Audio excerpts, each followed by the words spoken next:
빨간 머리 앤. 루시 모드 몽고메리 지음, 김양미 옮김, 김지혁 일러스트. 출판사 인디고.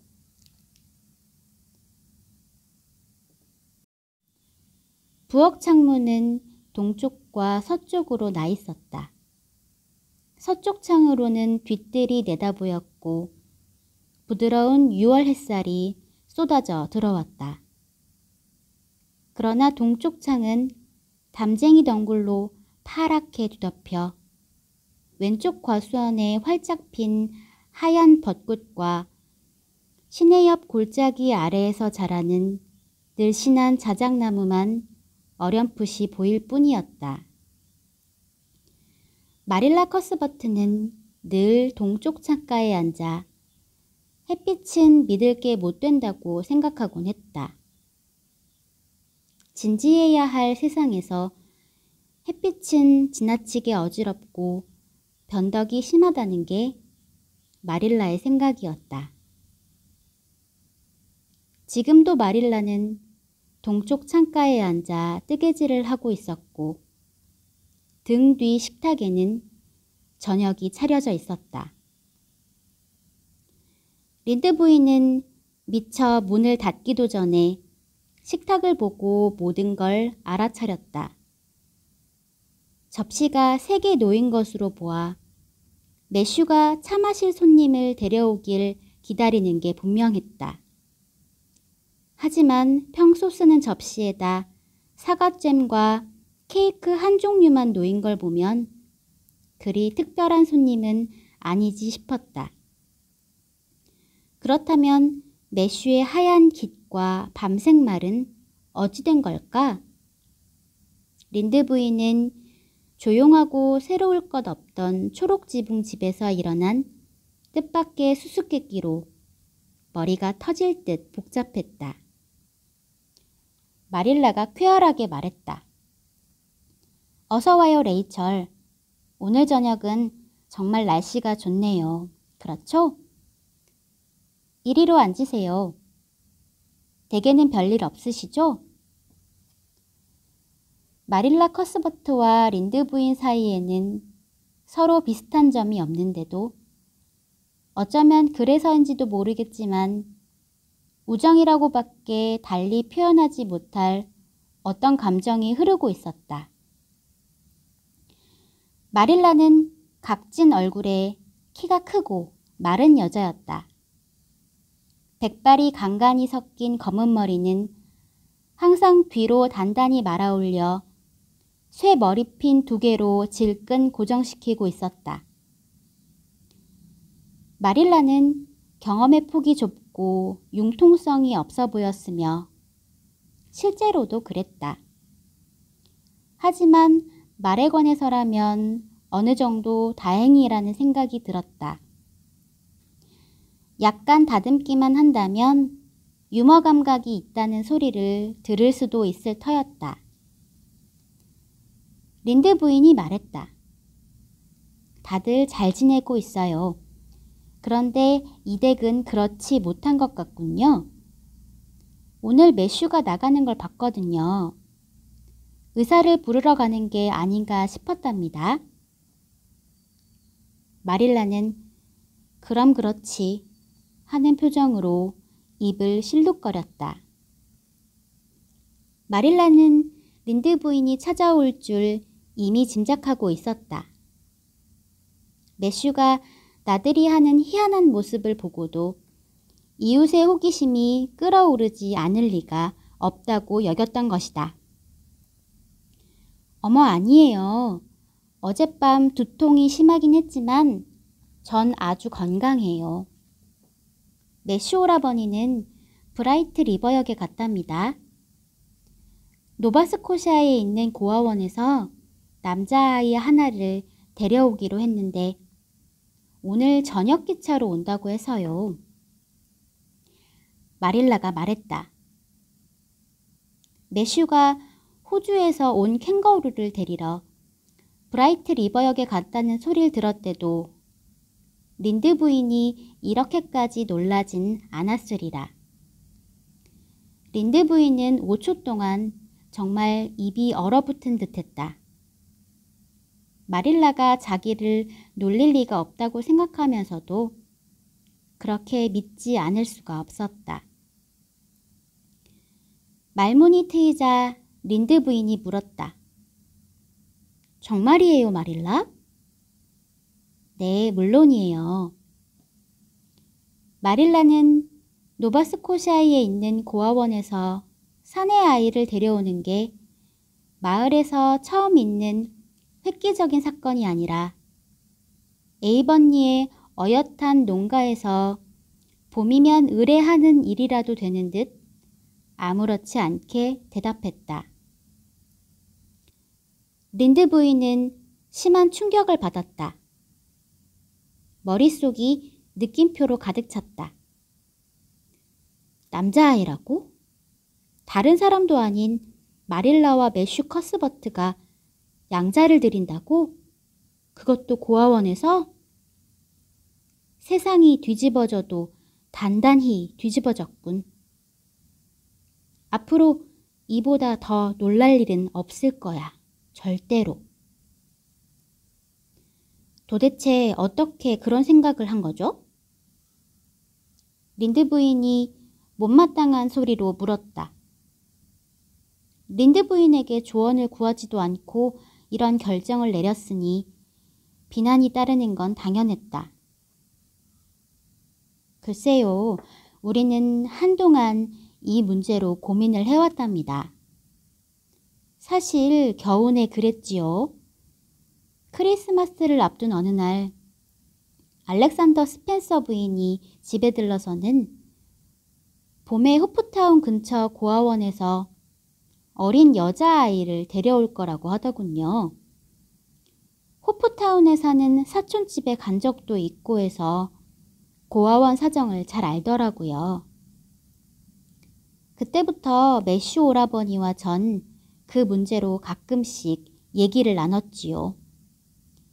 그리고 남자아이를 입양해야겠다고 생각했던 거예요. 알다시피 이제 오라버니도 늙으셨어요. 벌써 60인데다 기력도 예전만 못하시고요. 심장도 안 좋아 고생이 이만저만 아니랍니다. 일꾼 구하는 게 얼마나 신경 쓰이는 일인지 아시잖아요. 멍청하고 어정쩡한 프랑스 사내애들 말고는 없다고요. 설사 그 애들을 고용한다고 쳐도 기껏 가르쳐서 좀 부릴만 하면 새우 통조림 공장이나 미국으로 내빼기 일쑤죠. 처음에 오라버닌 영국 고아원에서 데려오는 게 어떻겠냐고 하시더군요. 하지만 전 안 된다고 잘라 말했어요. 어쩜 그 편이 좋을지도 몰라요. 저 역시 그 애들이 나쁘다는 뜻은 아니에요. 다만 런던 거리를 헤매다니는 불황아는 안 돼요. 적어도 이 나라에서 태어난 아이여야 해요. 누구든 위험 부담이야 있겠죠.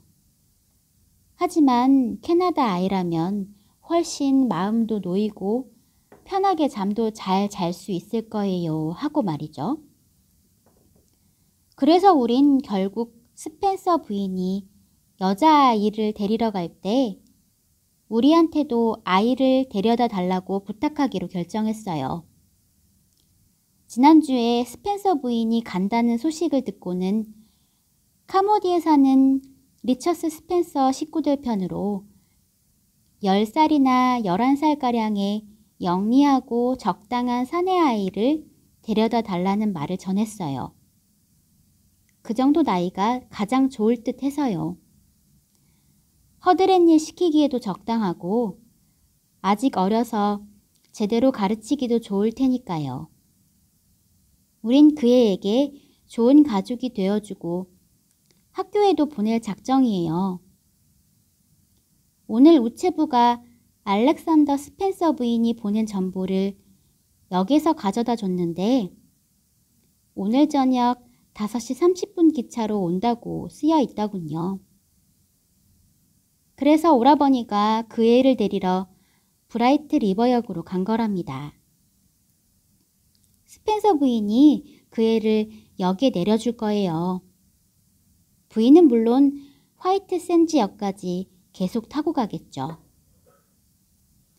린드 부인은 항상 자기 생각을 얘기하는데 자부심을 느끼는 사람이었다. 이 놀라운 소식에 대해 어느 정도 생각을 정리한 린드 부인이 드디어 이야기를 시작했다. 이봐요 마릴라, 솔직히 말해 두 사람은 정말 어처구니 없는 짓을, 아니 위험한 일을 하고 있어요. 본인이 무슨 일을 하고 있는지도 모르고 있다고요. 당신 집에 이 가정에 낯선 아이를 들이는 일이에요. 당신은 그 애에 대해서 아무것도 몰라요. 성격이 어떤지, 부모가 어떤 사람인지, 나중에 어떻게 자랄지 전혀 모른다고요.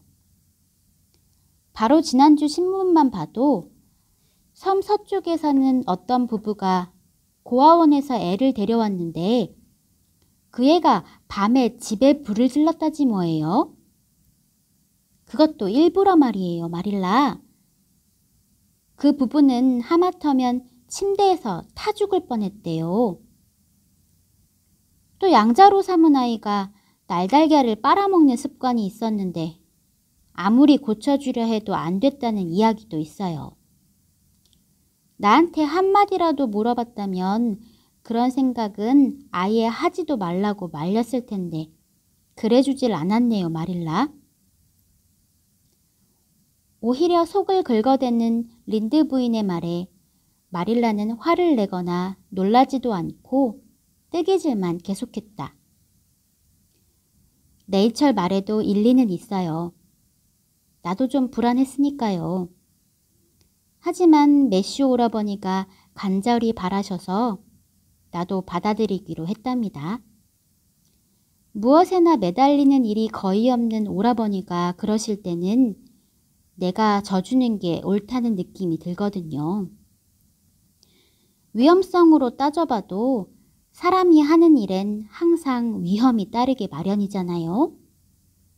그건 친자식이 있는 사람도 마찬가지죠. 항상 잘 자란다는 보장은 없으니까요. 게다가 노바스코샤는 여기서 아주 가까워요. 영국이나 미국에서 데려오는 게 아니라고요. 그 애는 우리랑 그렇게 다르지 않을 거예요. 린드 부인이 그래도 믿지 못하겠다는 듯 불쾌한 속내를 그대로 드러내며 말했다. 어쨌든 일이 잘 되길 바라겠어요. 그 애가 초록지붕 집을 깡그리 태워 먹거나 우물에 독을 풀더라도 내가 말리지 않았다는 원망만 하지 말아요. 뉴 브런즈웍에서 고아원 아이가 우물에 독을 넣어 가족들이 끔찍한 고통 속에 죽었다는 얘기를 들은 적이 있어요. 하긴 그 경우는 여자아이였지만요. 우린 여자애를 데려오는 게 아니에요. 마릴라는 우물에 독을 넣는 건 순전히 여자애들이나 하는 짓이니 남자아이라면 안심해도 된다는 투로 말했다. 난 여자아이를 데려오겠다는 생각은 해본 적도 없어요. 알렉산더 스펜서 부인은 왜 그러는지 모르겠어요. 하긴 스펜서 부인은 마음만 먹으면 고아원 아이 전부라도 데려다 키울 사람이지만요. 린드 부인은 매슈가 아이를 집에 데려올 때까지 기다리고 싶었다. 하지만 매슈가 돌아올 때까지 2시간은 꼬박 기다려야 할 것 같았으므로 로버트 벨씨 댁에 가서 이 소식을 전해야겠다고 마음먹었다. 분명 대단한 화제거리가 될 터였다. 린드 부인은 이렇게 시끌벅적 일을 벌이는 걸 아주 좋아했다. 린드 부인이 돌아가자 마릴라는 그제야 마음이 좀 놓였다. 린드 부인의 비관적인 말을 자꾸 듣고 있으려니 의심과 걱정이 다시 밀려오는 것 같았기 때문이다. 오솔길로 접어들자 린드 부인이 갑자기 소리를 질렀다. 세상에, 이런 일이 일어나다니.